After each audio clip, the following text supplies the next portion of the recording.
Pourquoi Jésus n'a-t-il pas établi de femmes apôtres? Et pourquoi Paul interdit-il aux femmes d'enseigner dans l'Église? Malgré le fait que plusieurs femmes ont servi Jésus avec fidélité et ont soutenu son ministère, comme Marie de Magdala, Marthe ou encore Jeanne, Jésus n'a jamais établi une femme comme apôtre.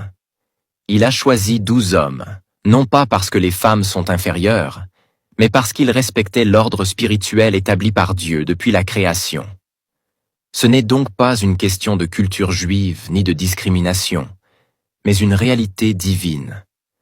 De même, dans 1 Timothée 2 verset 12, l'apôtre Paul déclare « Je ne permets pas à la femme d'enseigner ni de prendre autorité sur l'homme, mais elle doit demeurer dans le silence. » Et il en donne la raison. Adam a été formé le premier, puis Ève. Et c'est Ève qui a été séduite, pas Adam. Autrement dit, Dieu a donné à l'homme la responsabilité du gouvernement spirituel, tandis que la femme a reçu d'autres dons pour servir, édifier, prier, prophétiser, mais pas pour enseigner avec autorité dans l'assemblée. Être prophétesse, ce n'est pas être pasteur ni fondatrice d'église.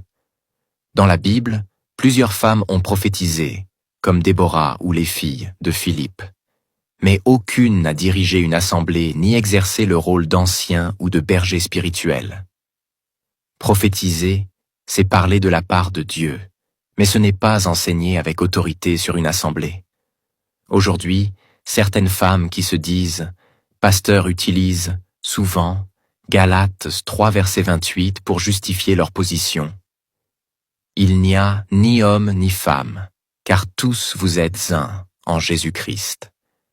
Mais ce verset parle de l'égalité du salut, pas de l'égalité des rôles dans le ministère. Elle cite aussi Déborah, Juge 4. Mais Déborah n'était pas pasteur, ni apôtre, et son rôle était exceptionnel, dans un contexte de crise spirituelle.